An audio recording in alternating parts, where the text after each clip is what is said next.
So what I'm going to share with you today is something that I've been involved in for at least 12 years. And let me just preface the presentation by saying this about what you're about to hear. Sorry. Okay.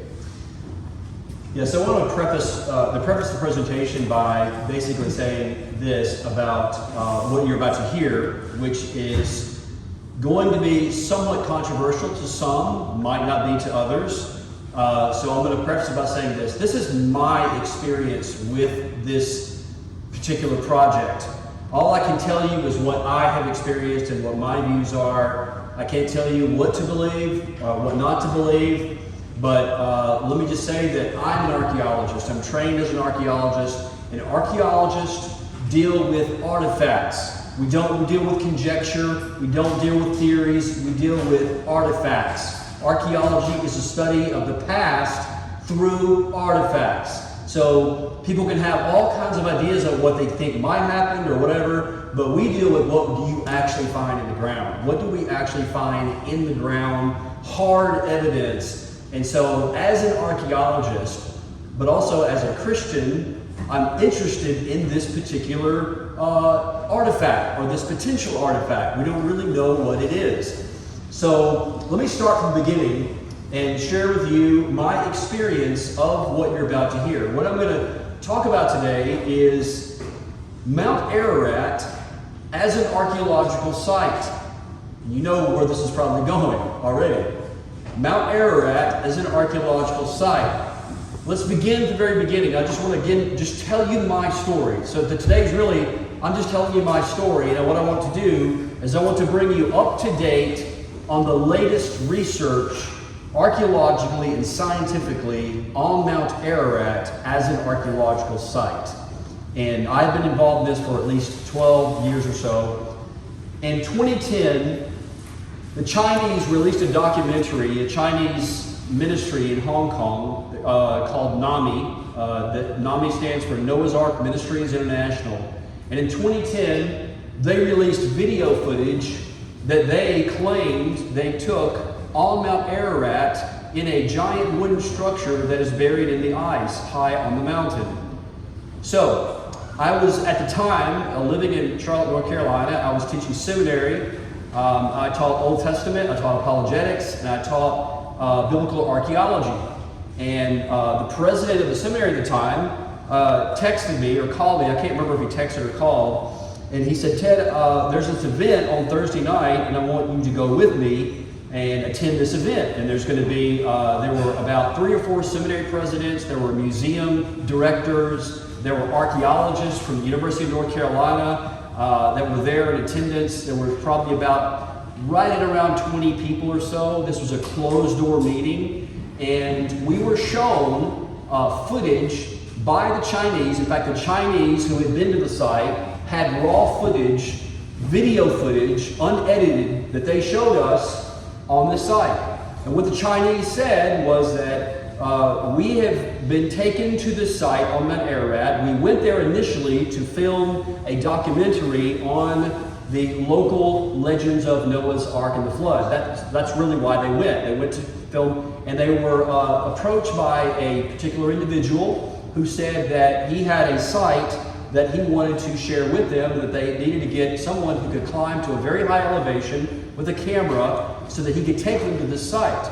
So they had to do some calling around, and I'm condensing a lot of stuff very briefly here. There's a whole lot of I know all the people involved in this, and I'm not going to really go share names, but if you want to know details, I can give you all kinds of details on this.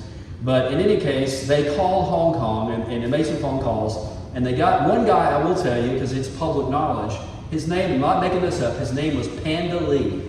And Panda was a mountain climber, but he was also, his father was a woodworker, interestingly enough, kind of an irony there. And he came to Eastern Turkey and flew in there, and they taught him how to use a camera. So when Panda went up to the site, he took video footage of inside this wooden structure. We now know that there are 2 locations of this particular wooden structure. There is one location that's located approximately 15,000 feet The summit of Mount Ararat is about 16,800 feet. It is a stratovolcano. It means it's a very high altitude volcano. Another location is at 13,000 feet. So he came down. The Chinese then took this. They were like, wow, this is amazing. Could this be Noah's Ark? We don't really know. Then, about a year or so later, the Chinese went back up with some of their people who were not trained in mountaineering, and they filmed also inside of the wooden structure.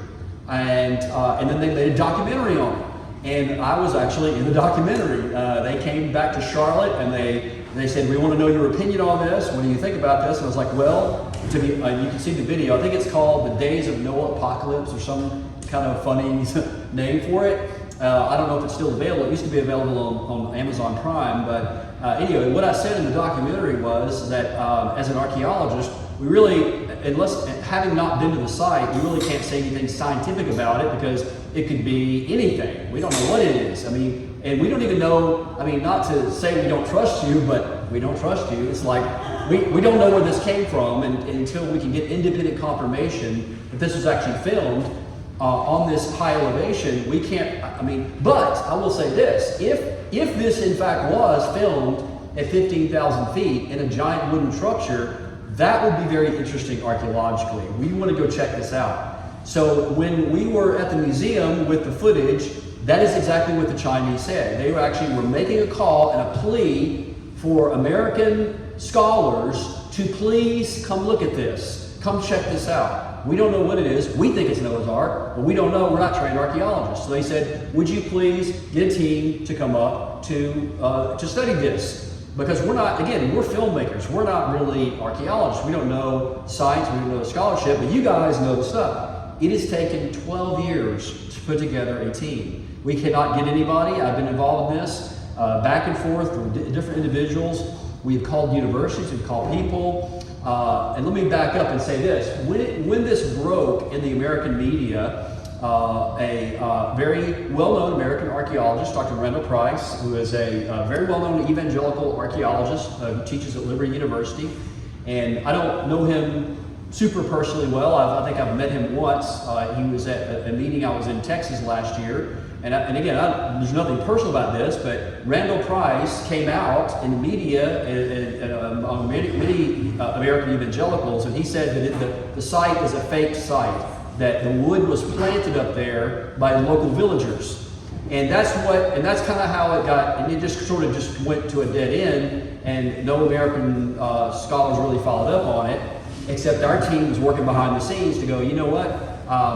We think there may be something to this. Well, since that time, we have discovered that, well, whatever it is, there's definitely would be extremely difficult to fake something like this, because if you know anything about mountaineering or anything about high altitude archaeology or high altitude mountaineering, to build something this large, this elaborate, that high up, that would take a bigger miracle than the flood itself to fake this. But since that time, I think Dr. Price has sort of backed off the language in his use of basically saying, and basically my understanding is what he says now is that we don't really know what it is. We don't know what this thing is. So that's kind of where he lands today. So then where does that leave us? Where in the world does that leave us? And how do we, I mean, if people are interested in this object, whatever this thing is, then what do we actually do about it? So in 2019, our team that was put together, we went to eastern Turkey in the city of Agri. There are two big cities in eastern Turkey, Dolgobayazit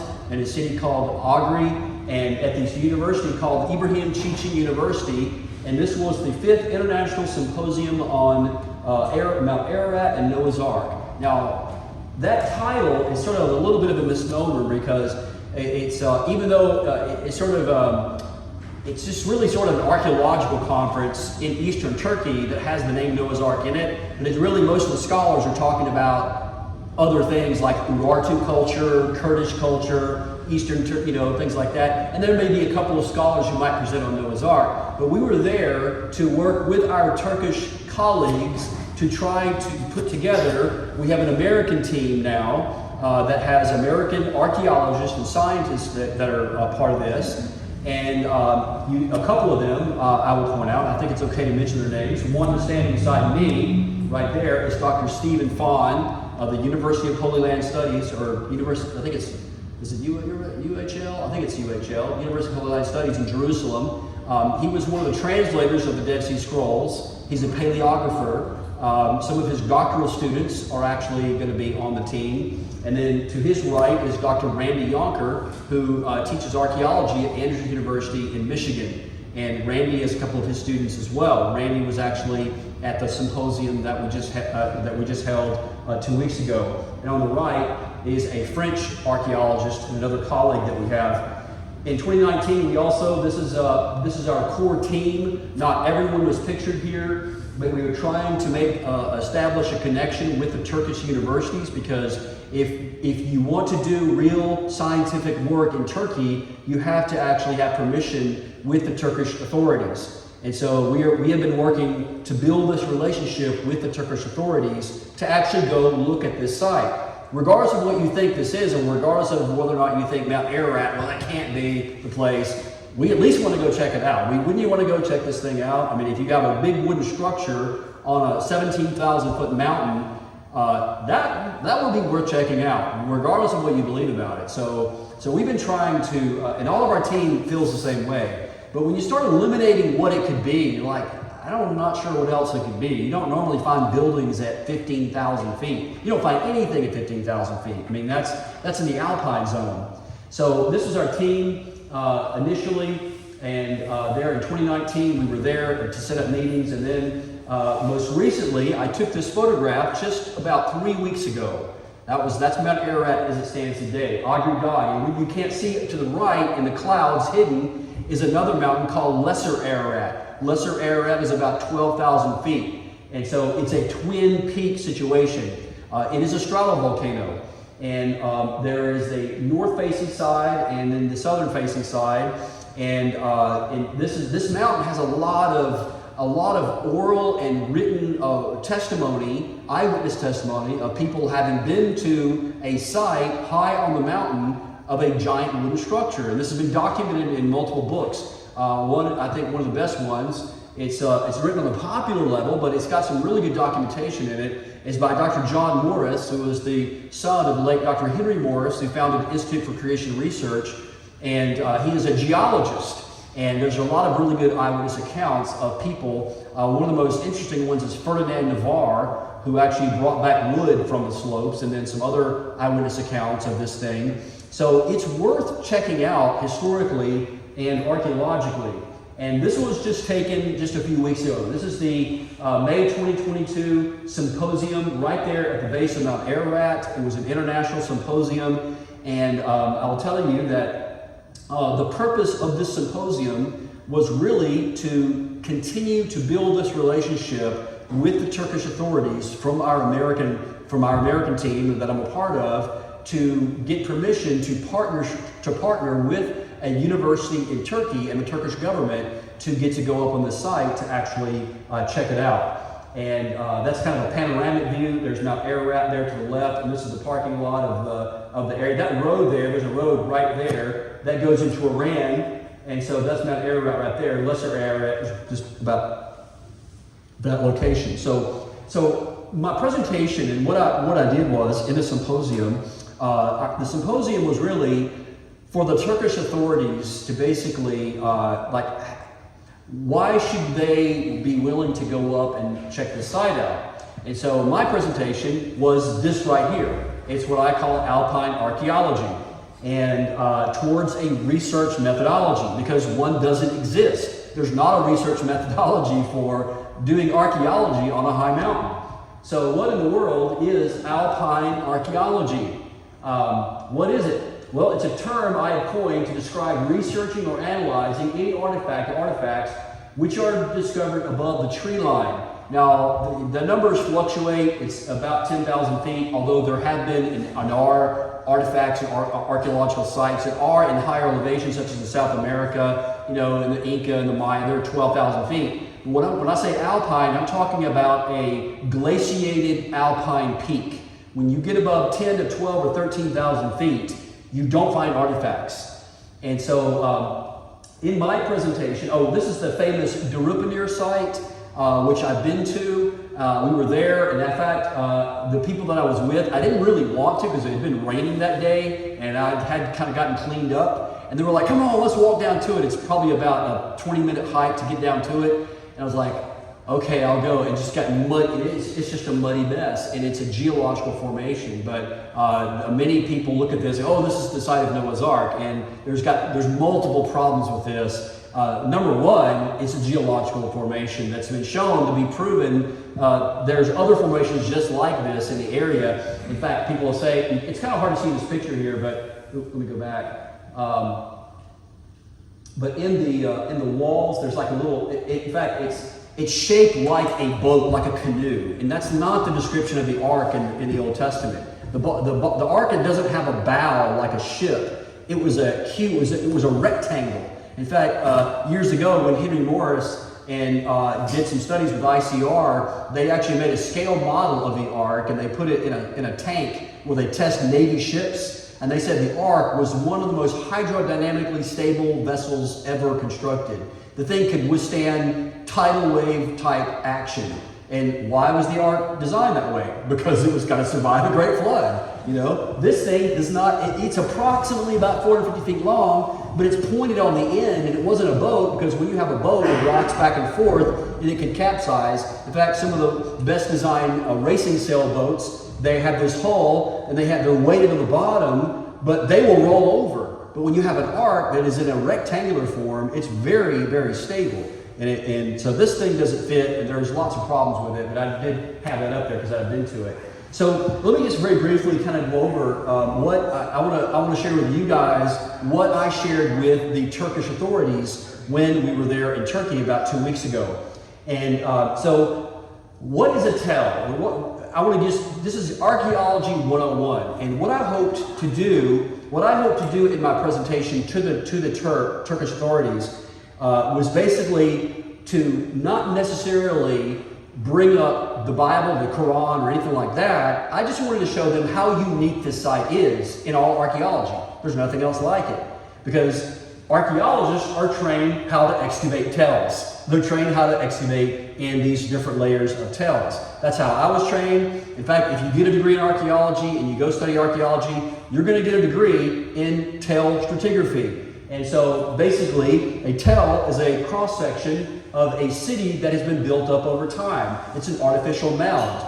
And there's some famous tells that you can see. This is Tel Megiddo in northern Israel. There's a giant trench cut down the middle of it. In fact, this is one of the oldest or longest excavated tells in the Levant today. It's been excavated for over 50 years. There's a great book by Eric Klein, professor of archaeology at George Washington University, called Digging Up Armageddon, and it's a history of the 50-year excavation of Tel Megiddo. The point I'm trying to make is that we're all trained how to do archaeology in tells. This is a famous tell.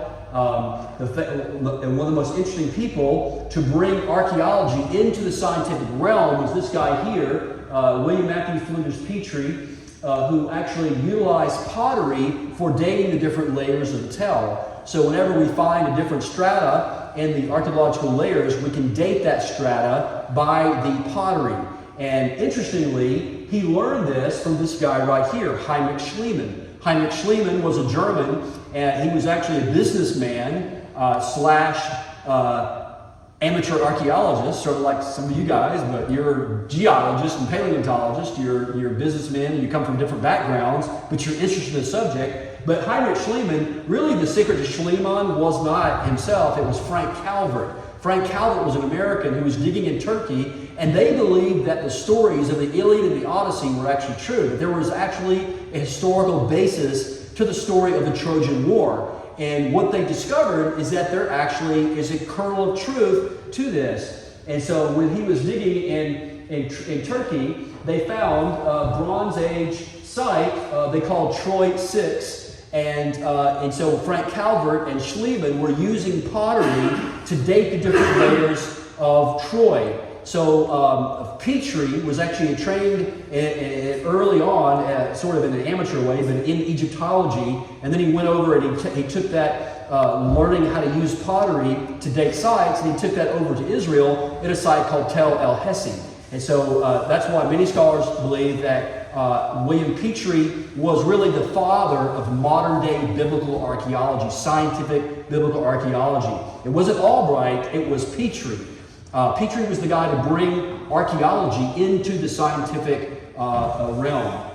And he learned how to do this, interestingly and ironically, in Turkey is where he learned how to do this. So two foundational principles from Petrie are tell stratigraphy, formation processes, and ceramic typology, which is pottery as a diagnostic tool for dating tell strata. So these are two foundational principles that all archaeologists are trained in. That's how we're trained. So when you have someone, let's say randomly somebody calls you and says, hey, we found an archaeological site at 15,000 feet. Can you go check this out? And you're like, yeah, we could, but this is kind of what we're trained in here. How do you apply this to that? Because there's nothing else like it. There's no analogy anywhere. I've mentioned the word tell. That just literally means artificial mound. In Turkey, they're called a hoyuk. Hoyuk is basically the same thing as a tell in Turkey. But it's the same processes, basically. And ceramic typology is pretty basic, pretty straightforward. It's basically that pottery styles change over time, and that you can actually use these small changes in pottery to date the different layers of the tell. A quick example that I'll give, and I learned this from somebody actually in one of my museum tours at the Oriental Institute. I thought this was a brilliant way to look at this. A lot of young people today, some of you, many of you here are young, but many young people that have iPhones, and there's like the iPhone 10, 11, 12, I don't know where they are now. What is it, 14 or whatever, iPhone. But I think this one is the 10R, I'm not sure, maybe 11, I can't remember, but it's 10 or 11-ish. But some might have like an iPhone 13 or whatever. And so if you were to hold iPhone up to somebody living 100 years ago, let's say we were in a time machine and you go back to 100 years, and there's an iPhone 10, 9, 11, and 12, and you hold them up to a person living 100 years, they would all look the same to them. They all look the same. They're just a little black thing that you can talk in, has a screen on it. But to us, modern people, we know the difference between an iPhone 12 and a 13 because there are small changes. One has 3 cameras, the other one has 2 cameras, this one has this thing, this one has that thing. Those small little changes are what help us to identify the different kind of iPhone. In the same way, archaeologists who were trained in ceramic typology, they know how to tell pottery, different kinds of pottery. And so that's the small changes that help them to date the layers of the tell. Another very famous tell is Tell el Sultan, Jericho, discovered in 1869 by Charles Warren, and then by the Germans selling in Watzinger in 1913, John Garstang, 1936, Kathleen Kenyon in the 1940s, and then Brian Wood in the 1990s reevaluated some of the pottery findings from Kathleen Kenyon's excavations in the 1940s and 50s. And this is a cross-section of Kathleen Kenyon's Trench 1. And just as a little side note, as a little freebie here, this is, by the way, archaeological evidence of the destruction of Jericho by the Israelite army. When Joshua marched around the walls of Jericho, what does the Bible say? The literal Hebrew says, when you read the account, it says, when you march around the walls of this city, the walls will fall beneath themselves. That's literally what the Hebrew reads. So when you read that in the Hebrew, in the English, it just says the walls will fall down. But in the Hebrew, it says the walls will fall beneath themselves. So as the walls fall beneath themselves, now we know why. Because there is a revetment wall actually holding up this other wall. And actually Jericho was a double-walled city. And when you read the biblical account of Jericho, it was very well fortified. That's why Joshua was like, there's no way we can actually overcome this. And marched around the walls of the city. And then all of a sudden, these are bricks, by the way, that formed a ramp right up into the city. And they went up into the city and burned the city exactly as the Bible states. So that's just a little example of that. Another couple of famous tells here in the Middle East. This one is actually in southeastern Iraq.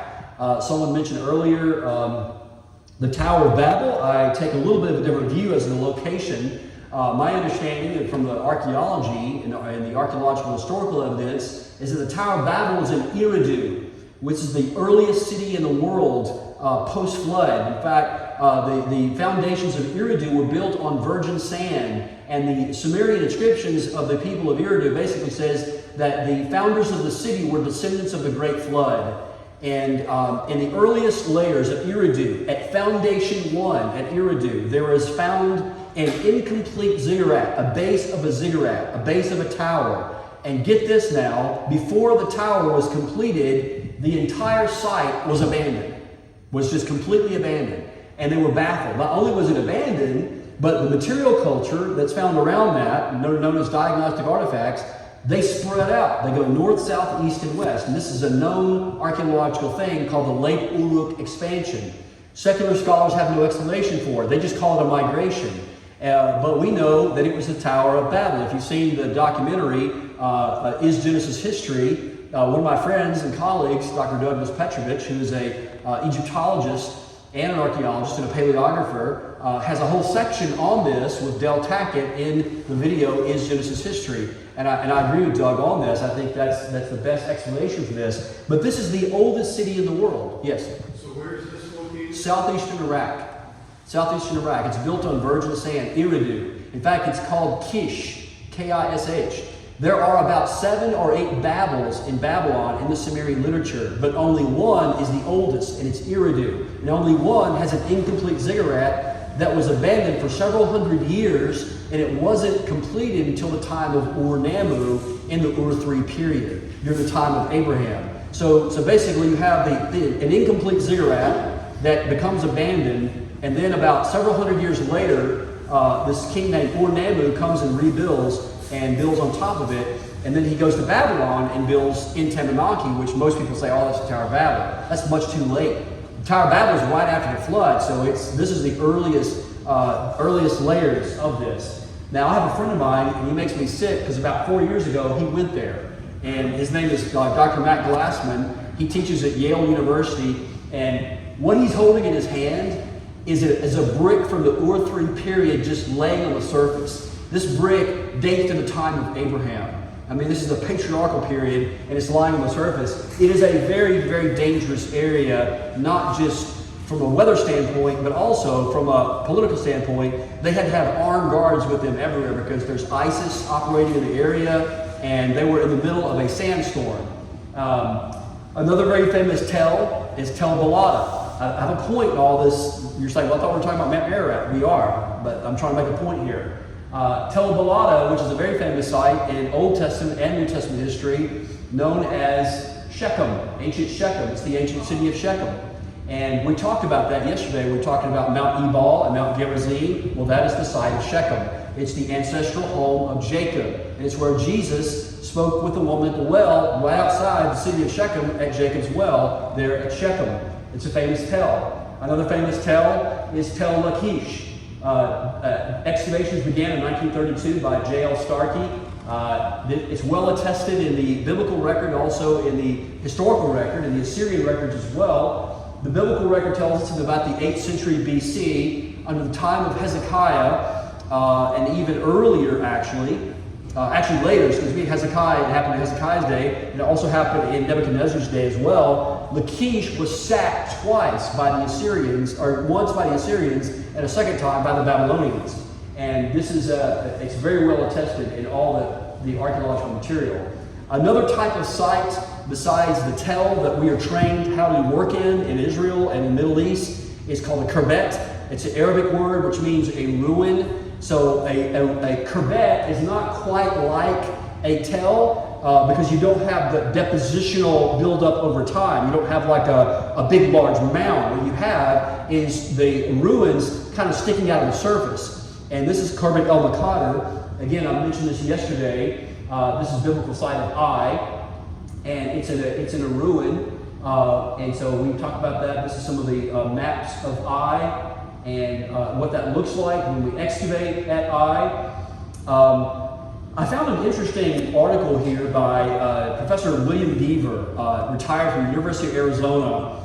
And the article is called The Tell, Microcosm of the Cultural Process. And what is interesting about this is that Dr. Deaver lists the different kinds of sites that any archaeologist will come across. So in other words, if you are working as an archaeologist in the Levant or in Israel or Jordan or anywhere else, these are the different kinds of sites that you're going to find. And what I want you to notice is what he includes, but what he doesn't include. Okay, so very quickly I'll go through these. The central place or hub, he gives some examples to the right: Beth Shean, Gezer, Shechem. You have the middle tier, node type of site, archaeological site, Bethel, Gibeon, Tel Halaf. You have a satellite site, Tel Hamah, Tel Nassos, Tel Amal. You have a marginal zone site or an oasis. You have Arad, Jericho, Kadesh Barnea, industrial site in Gedi. You have a buffer zone site, Beth Shemesh, Tel Mikni, international border, Hatzor, Kadesh, and Abel. Trade routes, Ashdod on the coast, Tel Rahab, Tel Kinrot. You have a spring or riverine type of site, Aphek, Deir Allah, and Tel Kasil. You have a port type of site. These are the different kinds of sites that archaeologists study. Just to reemphasize. Port sites, Akko, Ashkelon, Dor, Jaffa, Caesarea, Maritima. Fort type of site, Azekah, Kadesh Barnea, Tel Mavorka. And then of course you've got a major religious sites such as would be Jerusalem. And I think I've got a couple more here. Shrine and political capital and regional administrative center. You've got Shiloh, Jerusalem, Samaria, Beersheba, and Lachish. Notice what he does not have on his list of the type of sites. No mountains, no big giant mountains. And this is what I was trying to get across to our Turkish friends, is that, in fact, even archaeologists in Turkey, in some shape or form, will come in contact with these kinds of sites. And what I'm saying is that, forget about the debate about Noah's Ark and the flood for just a second. Let's just look at this for what it is. If this is an artifact at 15,000 feet, this doesn't fit anything that we know of in archaeology. There is no archaeological sites that fit what we have found, what has been found. So what I can say what I can tell you for certain is this: there is a site currently, right now, as we sit, on Mount Ararat, Agri Dağ, in eastern Turkey. There are 2 locations. It is a wooden structure. It seems to be very large from initial surveys of the site. One is at approximately 15,000 feet elevation, and the other one is about 13,000 feet elevation. And our hopes are to continue to go to the site to actually study the site. Now, what are some analogies and what are some possible research methodologies? How could we potentially study this site? And what I gave in Turkey, what I'll give to you, are some of the analogies, modern analogies that we find in archaeology and also in paleontology. You have Ötzi the Iceman that was discovered in the Italian Alps in Bolzano, Italy. He's considered to be, the dates go around from different scholars, but some people put him in the Chalcolithic, some people put him in the Neolithic. But in any case, we have a very, very ancient human where his organic materials are preserved very well. In South America, on the Andes, you've got mummies that were left as human sacrifices that have been very well preserved. In Siberia, had been discovered woolly mammoth with a lot of soft tissue and DNA that has been very, very well preserved in Siberia and other places. So what we know already is that if we do have a site that is high, dry, and cold, and low oxygen, we know that it will preserve organic material very well. So the question is, could the Ark have survived? As just a general question, whether or not it's this mountain or some other mountain, the answer is yes, it could, in theory, survive if it was locked in a cold, dry, low oxygen environment. And at 15,000 feet, that's exactly what we have, is a cold, dry, oxygen-free environment. So there's actually a website that you can go to study Ötzi and look at what they've discovered about him. That's actually based on forensic analysis of the actual remains of Ötzi. That's what they think he looked like, based on the analysis of the body. And you can go check that out. I think it's iceman.it. You can go, and then it'll take you to an English site. you have to click on the English flag because I think the site's actually Italian. And then there is a photograph of one of the woolly mammoths carcasses, juvenile, that was discovered in Siberia. So the question is, Mount Ararat, is this an archaeological site? It doesn't fit anything that we know. So what would be a methodology that you could explore anything discovered above this? So there are a couple of different scholars that I think we can pull from and learn from as in principle, using some of the methodologies that they have applied. I actually got the honor of meeting Dr. Rosen years ago when I was an undergraduate student in archaeology. Her name is Dr. Arlene Miller-Rosen. She got a PhD at the University of Chicago, and I believe one of her doctoral advisors was Dr. Carl Butzer, who is a pioneer in environmental archaeology. She wrote a book. Actually, this was her doctoral dissertation that was turned into a book in 1986 called Cities of Clay, the Geoarchaeology of Tells. And what she says about this is that the tell itself, she's looking at the tell itself, may be considered an artifact in its own right and analyzed as such. The processes of tell growth, the cultural nature of the sediments within the site, the patterns of tell erosion, and the interaction between mound development and the surrounding environment are all lines of research which should be an integral part of tell archaeology. And what I take from that is that if that is true of the tell, then that principle can also be applied to a wooden structure that we find on a high altitude mountain. Not only should we study the wooden structure, but we should study the matrix, the geology around that area, taking soil samples, ice samples, things like that, to look at how the thing was actually formed and where it may have come from. One of my colleagues actually suggested, and I thought was a brilliant insight, is that if this thing, this wooden structure, it's been conjectured that in 1840 there was an earthquake, and well, that's not conjecture, that's true. There was an earthquake in 1840, but this thing was higher up on the mountain, and that earthquake broke it in half, and it slid down into now where it is, locked under the ice, and so that's where it is now. But now what we see is a debris field. We find wood that's being pulled out of it, and we had a team go up fairly recently. I can't say how recently, but there's still wood coming off of it. Because as you know, glaciers are very violent, and if you get in a glacier, it's going to pull everything. It will grind rock down. I mean, glaciers will grind everything, and it's like a giant bulldozer. So we think providentially this artifact, this wooden artifact that we're calling an ancient wood structure, is partially under an overhang.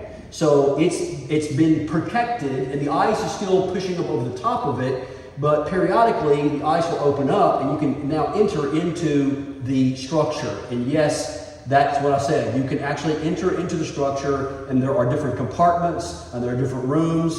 And I can tell you this as well from initial surveys, not official, but just initial surveys, there have been artifacts that have been found on the structure as well. Now, all of this is all just initial surveys, and what we want to do with our research is we want to apply science and archaeology to this site. And again, we're not saying whether it is or whether it isn't. We're just saying that as archaeologists, we think it's worthy of study. We think it's worth checking out. And wouldn't it be interesting at such a time that we live in that something like this would come to light? Because you don't find wooden things on high mountains. That's just something that you normally don't find. A similar approach can be adopted for archaeological sites in alpine setting. So other avenues of research, another great book on this, not a cheap book by any sense of imagination, a German scholar, Erwin Scholar, Archaeological Prospecting and Remote Sensing, published by Cambridge University Press. The book is half written by geophysicists, and the other half is written by archaeologists. So it's the application of geophysics and remote sensing to archaeology, and there are a lot of great things in this book that could, principles and sciences that could be applied to this artifact.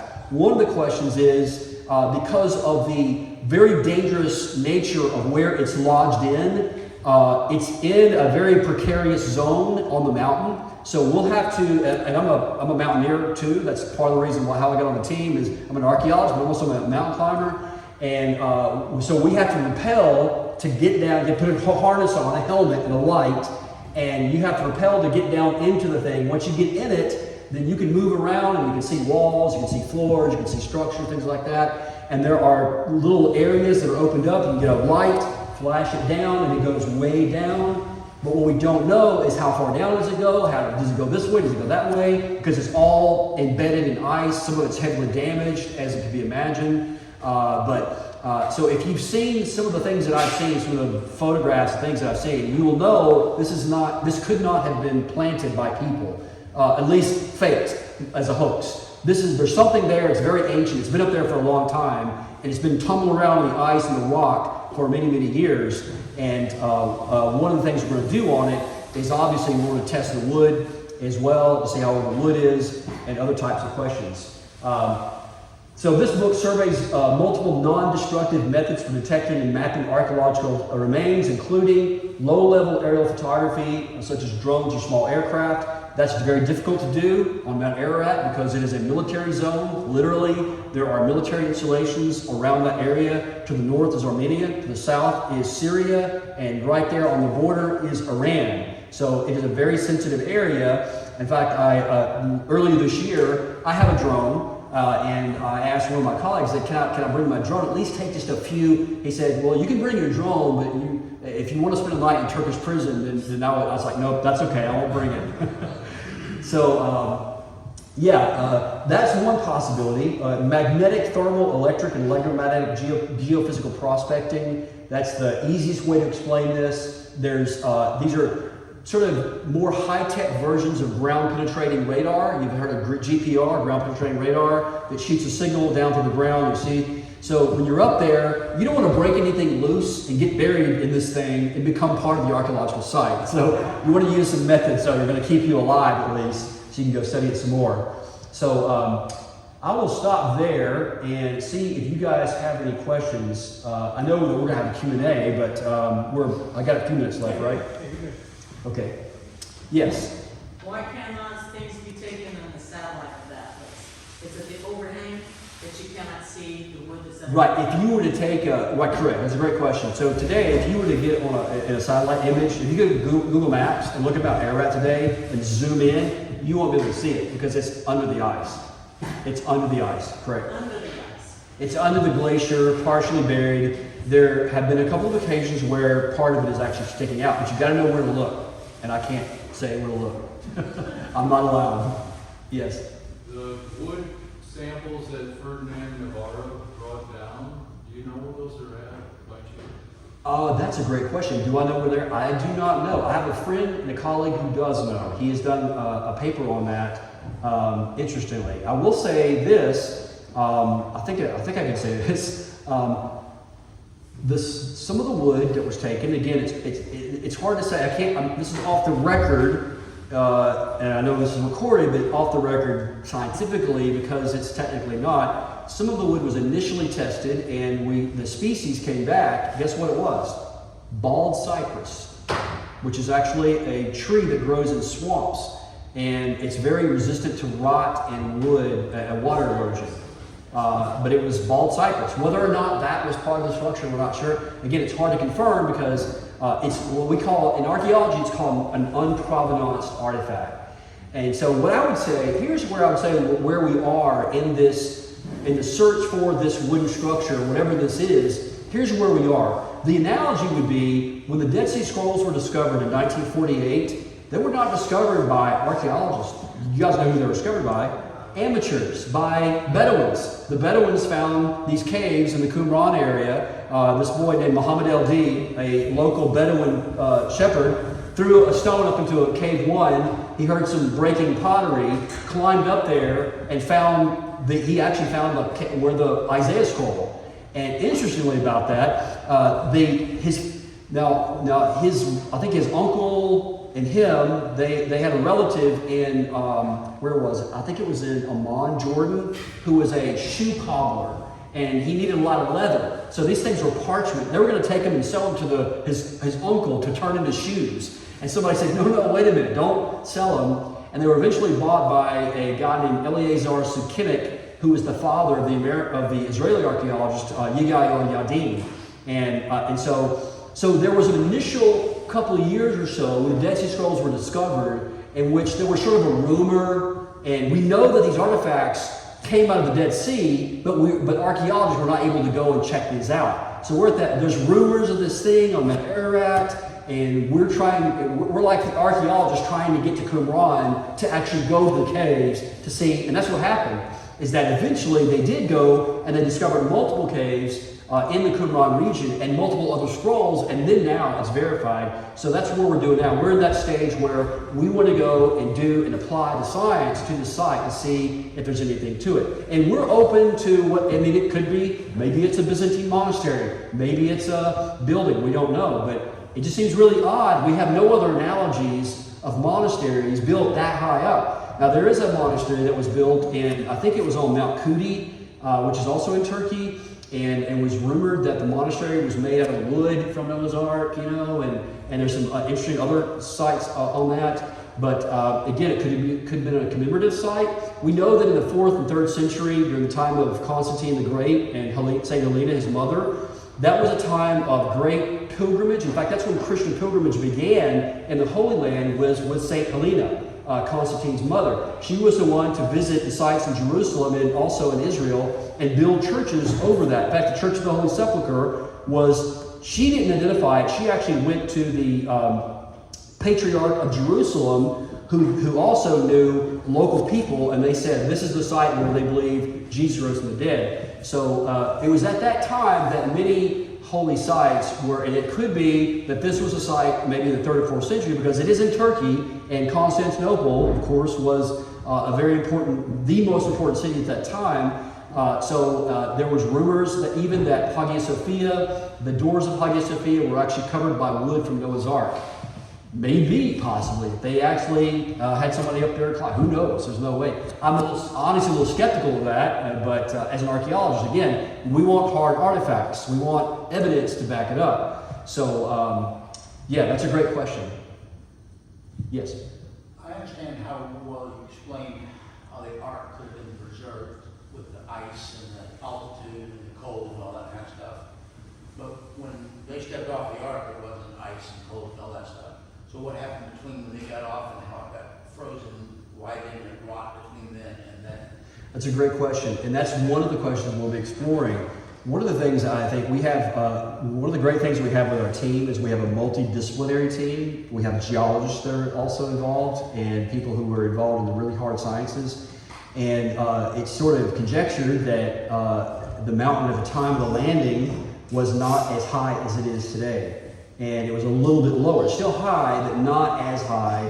And they were able to disembark and get off the Ark, and it was still fairly warm, and they spread around. And then it got pushed up into the cold later, and because of the nature of the wood and the pitch that was pitched with, it preserved it. And then once it gets into the cold and the dry oxygen environment, because we know the post-flood world went into an ice age because of all the moisture in the atmosphere. So it's at that time that it could have actually gotten frozen in place. As a completely little side note, years ago I was in Alaska and I went hiking in the Arctic Circle.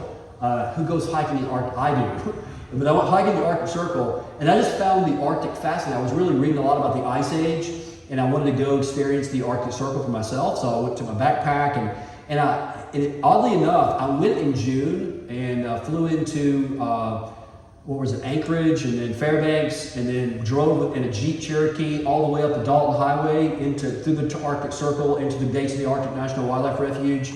And interestingly enough, I thought it was going to be cold. It was mosquitoes everywhere. Like, the whole area is tundra. And it's amazing. So I actually got a little Ziploc bag. I was going to take some samples of rock and soil, but I took a sample of tundra and I put it in my freezer at home. And it stayed there for like 10 years, and it was perfectly preserved. So I thought I probably have preserved some kind of like microbe that will release in the world or something like that. But but it can be preserved with cold and ice. But it's a great question. How is it preserved between now and then? That's the question of the geoarchaeology book. Is not only do you want to study the artifact itself, but how was it preserved? How exactly did it last that long? And also the history. The big question that I have is we know this is a volcano, and we know that volcanoes erupt. So, was it buried in lava? How did it not get swept off the side of the mountain? Again, there's plausible explanations for that, but we don't really know. But there's questions no matter how you look at it. You just don't find wooden things on that high on a mountain. Why is it there even now? So, whatever it is, there's something there, and we want to go check it out. Yes. The Chinese group that went there, were they Christians? Is this the? Yes, they were. Yes, yes. They were, and I have met most all of them that were involved on that. I met Panda Lee actually, and I'll tell you this also. One of the concerns that we had, because we have had surveys and people that have been up to the site to just check it out unofficially, and my understanding is that when you go lower into the structure, when you can go lower into the structure, there are some very strong fumes. And we have been looking at this from a geological chemical standpoint, and there's a couple of different gases. We actually now have, in fact, I have a kit, my backpack, my pack ready to go at home, but I have a type, the 3M respirators that you have when you're like painting, like gasoline and stuff like that, because we think there is sulfur dioxide and some other chemical, I forgot what it was, but because it is a volcano, it could come from the volcano, but it could also come from rotting organic material that you find in sewers. So what do you find in a wooden structure that had a lot of animals on it? A lot of animal droppings. And if you've ever been into a zoo and been to the lion cage and the tiger cage, all that ammonia, the urine from those animals, well, think about that. If you have animals on board a wooden structure and they're going to be urinating, I mean, unless he had an elaborate drainage system, that's going to go into the wood, and it's going to smell really, really bad over a long period of time. And so that's a fact. There is a definitely strong smell the deeper you go in the structure, and we have the respirators, and we also have we have a couple of our team members who have purchased gas detection to test to see what the levels are, so that when we go in it, we will know to put our respirators on. So. Is that a canary? What's it? Is that a canary? A canary. Yes, the canary in the coal mine. Now, you keep talking about as if people have been inside the structure and seen it and smelled it. Is that the Chinese people? Yes, and some others as well. Yes, other people besides the Chinese have been to the site. Some of the things are public, some of the things are not, and in this day and age, you never know what you can believe on the internet because there's so much stuff out there. There's a lot of it, it's just not believable, and it's not credible. Much of it is. But I'm telling you, I guess, like I said at the beginning, I'm telling you what I know and how I've been involved in this for 12 years. What I can tell you that I know is that there is a wooden structure, and I'll leave you with this, on Mount Ararat today that's at 15,000 feet, the other one's at 13,000 feet. It's locked in a glacier, and we are trying to go to the site to do the science on it, and we are right at the edge. We're hoping and praying to go in October, so please pray for us. We don't know if it's actually going to happen, but that's kind of our goal, and that's what we know so far. That's the latest archaeology from Mount Ararat.